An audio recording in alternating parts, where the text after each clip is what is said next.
ஆசிரியர்கள் அனைவருக்கும் வணக்கம். TNTET paper 1 and paper 2 certificate download குறித்து வெளியேறக்கூடிய மிக முக்கியமான தகவல் பற்றி தான் இந்த வீடியோவில் பார்க்க போகிறோம். அதுக்கு முன்னாடி நம்ம சேனலுக்கு புதிய பார்வையாளர்களாக இருந்தீங்கன்னா மறக்காமல் சப்ஸ்கிரைப் பண்ணிக்கோங்க. பக்கத்தில் இருக்கிற பெல் ஐக்கானை கிளிக் பண்ணிக்கோங்க. அப்போ தான் எந்த தகவலையும் மிஸ் பண்ணாமல் பார்க்க முடியும். சரி, வாங்க வீடியோக்குள்ளே போகலாம். டெட் பாஸ் மதிப்பெண் 82லிருந்து 75 என பிசி, எம்பிசி, டிஎன்சி கேட்டகரிக்கு குறைச்சாங்க. ஓசிக்கு 90 மதிப்பெண்களாகவே இருந்தது. எஸ்சி, எஸ்சிஏ, எஸ்டி கேண்டிடேட்டுக்கு 60 மார்க்காக குறைச்சாங்க. அதனைத் தொடர்ந்து மறுபடியும் பர்சன் வித் டிசபிலிட்டி தொடர்ந்து கோரிக்கை வச்சும் அரசாங்கத்துக்கு அதனைத் தொடர்ந்து மாற்றுத்திறனாளிகளுக்கு பாஸ் மதிப்பெண் 60 என அறிவித்திருக்கிறார்கள். ஸோ பாஸ் மதிப்பெண் 60 என அறிவித்த பிறகு இன்னும் சர்டிஃபிகேட் டவுன்லோட் ஆப்ஷன் வெளியிடப்படவில்லை.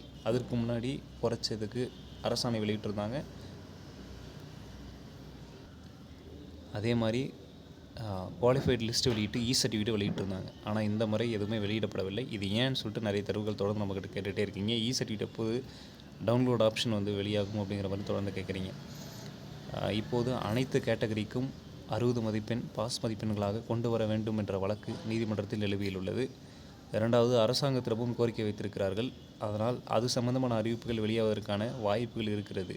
அதனால தான் சர்டிஃபிகேட் டவுன்லோட் ஆப்ஷன் இன்னும் அவைலபிளாக இல்லை. அதனால் நம்ம இன்னும் ஒரு ஏப்ரல் 14க்கு அப்புறம் நமக்கு தெரிஞ்சிடும் அனைவருக்கும் 60 மதிப்பெண்கள் நம்ம அறிவிக்கப்படுமா அப்படின்னு. அதுக்கு பிறகு இந்த சர்டிஃபிகேட் டவுன்லோட் ஆப்ஷன் அறிவிக்கப்பட்டாலும் சரி படலனாலும் சரி டவுன்லோட் பண்ணுற ஆப்ஷன் டிஆர்பி தரப்புலேருந்து வெளியிடுவாங்க. இதுதான் இப்போ இருக்கக்கூடிய விஷயம். நிறைய பேர் கேட்டிருந்தீங்க சர்டிஃபிகேட் எப்போ அப்படின்னு சொல்லிட்டு. இதுதான் இப்போ இருக்கக்கூடிய விஷயம். ஏதாவது சந்தேகம்னா கமெண்ட்டில் கேளுங்க. மேலும் விரும்புகிற தகவலுக்கு நம்ம சேனலோடு இணைந்திருங்கள். நன்றி.